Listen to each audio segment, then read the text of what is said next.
Formulation studies में next जो important parameter है वो है फ्लो प्रॉपर्टीज़, जो कि बहुत हद तक डिपेंड करता है, डिसाइड करता है पार्टिकल शेप एंड साइज़ के ऊपर। फ्लो प्रॉपर्टीज़ क्या है और क्या इसकी महत्वता है, एक सिंपल चीज़ से मैं बताता हूँ। जितने भी फॉर्मुलेशन साइंटिस्ट हैं जो कि कंपनी के फॉर्मुलेशन एंड डेवलपमेंट डिपार्टमेंट में काम कर रहे हैं, जैसे फॉर एग्जांपल आप अपना एजुकेशन कंप्लीट करके आप फॉर्मुलेशन एंड डेवलपमेंट डिपार्टमेंट में जा सकते हैं। इस डिपार्टमेंट का काम क्या होता है कि जब भी कोई नया मॉलिक्यूल, जब भी कोई नई दवा डिस्कवर होके R&D से आती है, मतलब रिसर्च एंड डेवलपमेंट से F&D में यानी कि फॉर्मुलेशन डेवलपमेंट में जब आती है, तो वहाँ पर बैठे फॉर्मुलेशन साइंटिस्ट इस बात को तय करते हैं कि मार्केट में ये किस रूप में जाएगी, यानी कि टैबलेट में जाएगी, इंजेक्शन में जाएगी, सिरप में जाएगी, ये डिसाइड होता है।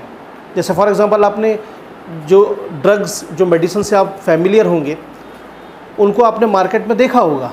तो ऐसे बहुत सारे मॉलिक्यूल्स को आपने देखा होगा जो कि इंजेक्शन फॉर्म में है, ऐसे बहुत सारे मॉलिक्यूल्स को आपने फॉर्म में देखा जो सिरप फॉर्म में है, लेकिन वो टैबलेट फॉर्म में नहीं है, और बहुत सारे अपने मॉलिक्यूल को आपने देखा होगा जो टैबलेट फॉर्म में है। तो बीइंग द फॉर्मुलेशन साइंटिस्ट, जब भी कोई मॉलिक्यूल नया आता है तो सबसे पहले फॉर्मुलेशन साइंटिस्ट के मन में होता है उसको टैबलेट का रूप देना। क्यों? क्योंकि टैबलेट सबसे प्रेफरेबल और पेशेंट कंप्लायबल डोजेज फॉर्म है। पेशेंट कंप्लायबल मतलब उसको हर उम्र का पेशेंट, हर पर्सन का, मतलब हर स्थिति का पेशेंट ईजिली ले सकता है, चाहे वो लिटरेटेड हो चाहे इलिटरेटेड हो। और अगर टैबलेट की बात करें तो इसीलिए उनके प्रेफरेंस के आधार पर आज भी 90% से ज़्यादा मॉलिक्यूल टैबलेट फॉर्म में ही बनाए जाते हैं। और टैबलेट की जब अगर बनाई जाती है तो टैबलेट के बनाने की स्टेज में 7 से ज़्यादा स्टेजेस को, केमिकल्स और उस मिश्रण को क्रॉस करना पड़ता है। Sieving, sifting, drying, granulation, lubrication, compression, coating etcetera.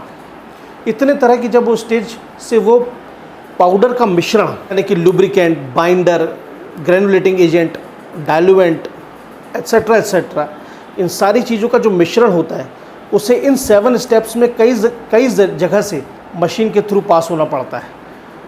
तो उन पूरे मशीन्स के सेक्शंस में ये कहीं पर ये पाउडर आसानी से फ्लो हो जाए, कहीं पर भी चिपके नहीं, मशीन को क्लॉग ना कर दे, पूरी प्रोसेस का पैसा बर्बाद ना कर दे, इसके लिए उसकी फ़्लो प्रॉपर्टी सही होना बहुत ज़रूरी है। और फ्लो प्रॉपर्टी कितनी सही है इसको जानने के लिए सबसे अच्छा और सबसे पॉपुलर एंड कॉमनेस्ट तरीका है एंगल ऑफ रिपोज। वैसे तो आप लोग नहीं जानते ही होंगे कि एंगल ऑफ रिपोज क्या है, लेकिन इसको शॉर्ट में मैं फटाफट बता देता हूँ कि इसको जानने के लिए सबसे सिंपल है कि आप एक फ़नल लें, उसमें ऊपर से पाउडर डालें जिसका हमको एंगल ऑफ रिपोज निकालना है। जैसे वो नीचे इकट्ठा हो जाएगा तो एक पाइल बन जाएगा, यानी कि टीला। उसकी हाइट स्केल से मेज़र करके नोट कर लें, चारों तरफ पेन से सर्कल लगाएं, पाउडर को हटाएं, रेडियस निकाल लें। रेडियस निकालने के बाद उसको एक फार्मूले में फुट कर दें। फार्मूला है tan inverse is equal to h/r, that is height of the pile and radius of the pile. ये दोनों मिल जाने के बाद उसका tan इनवर्स निकाल लें। जैसे फॉर एग्जांपल अगर हाइट है 2 सेंटीमीटर और पाइल का रेडियस है 3 सेंटीमीटर, तो फॉर एग्जांपल वैल्यू आपकी आ जाती है 0.33 समथिंग लाइक दैट, जो भी वैल्यू आ जाती है। उसका tan इनवर्स अगर आप निकालेंगे तो 33 के आसपास आएगा। तो ये tan इनवर्स की जो वैल्यू है ये एज़ पर इंडियन फार्माकोपिया में डेजिग्नेटेड की गई है कि फ्लो प्रॉपर्टी कैसी है। इसको मैं एक और एग्जांपल के ज़रिए थोड़ा सा क्लियर कर देता हूँ कि मान लीजिए 2 सतह हैं, इसके ऊपर यहाँ पर अगर मैं कोई चीज़ रखूँ लाइक दिस, ये मैंने मोबाइल फ़ोन रखा हुआ है, अब मैं एंगल बढ़ाऊँगा, क्या ये गिर रहा है? नहीं। और बढ़ाते जाऊँगा, क्या ये गिर रहा है? नहीं। After a particular point it gets slip down. मतलब एक एंगल के बाद मोबाइल फ़ोन गिर गया, मतलब एक एंगल तक फ्रिक्शन ने उसे रोका हुआ था, पर एक पर्टिकुलर एंगल पर जब मैं लेकर के आया ये मोबाइल फ़ोन हाथ से गिर गया। तो इसी तरह से पाउडर के पाइल में कितना एंगल तक वो फ्रिक्शन को होल्ड कर सकता है ये जानना ज़रूरी होता है, और इससे पता लगाया जा सकता है कि इंडस्ट्री के अंदर वो सारी मशीन्स में क्लॉग होगा या नहीं। तो इसके लिए जो कैटेगराइजेशन है as per the Indian pharmacopoeia वो 25 से स्टार्ट करते हुए 65 तक है। Means 20 to 25, 26 to 30, 31 to 35, 36 to 40, 41 to 45 ऐसे करके उसमें लिखा रहेगा excellent, good, poor, possible, poorly, ऐसे करके उसका कैटेगराइजेशन है। जो कि स्क्रीन पर आपको दिख रहा है अभी। इस हिसाब से काफ़ी हद तक ये पता चल जाता है कि फ्लो प्रॉपर्टीज़ कैसी रहेगी, ताकि इंडस्ट्री के अंदर जब केमिकल्स और पाउडर्स को मिश्रण किया जाएगा तो वो कैसा परफॉर्म करेंगे।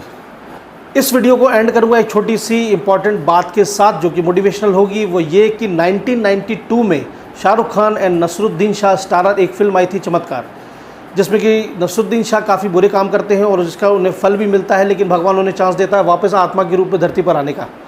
और जाते जाते वक्त वो आखिरी सीन होता है फिल्म में कि वो ये चीज़ बोलते हैं कि दोस्तों आप सब अपने जीवन में अच्छे काम करने का खाता बढ़ाते जाइए, मतलब अच्छे काम ज़्यादा करिए।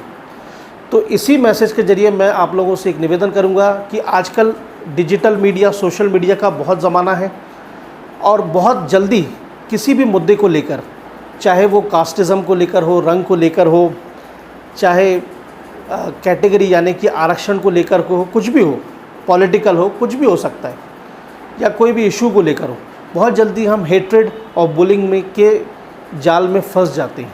मतलब गलत बातें करना, नेगेटिविटी, नकारात्मकता, इसमें बहुत जल्दी हम इन्वॉल्व हो जाते हैं। तो निवेदन ये रहेगा, ऐसा बिल्कुल नहीं करें, ज़्यादा से ज़्यादा पॉजिटिव और अच्छी बात को ही स्प्रेड करें, क्योंकि अगर आप आज ये कोई नेगेटिव बात करेंगे तो कल आपका उसको परिणाम ज़रूर इसी टाइम पे मिलेगा। I have a practical experience of same. तो बस अच्छी तरह से पॉजिटिव बात को ही करना है, ख़ास तौर पे when you are using the social medias. तो चलता हूँ, मिलूँगा नेक्स्ट वीडियो में। Till then take care, bye.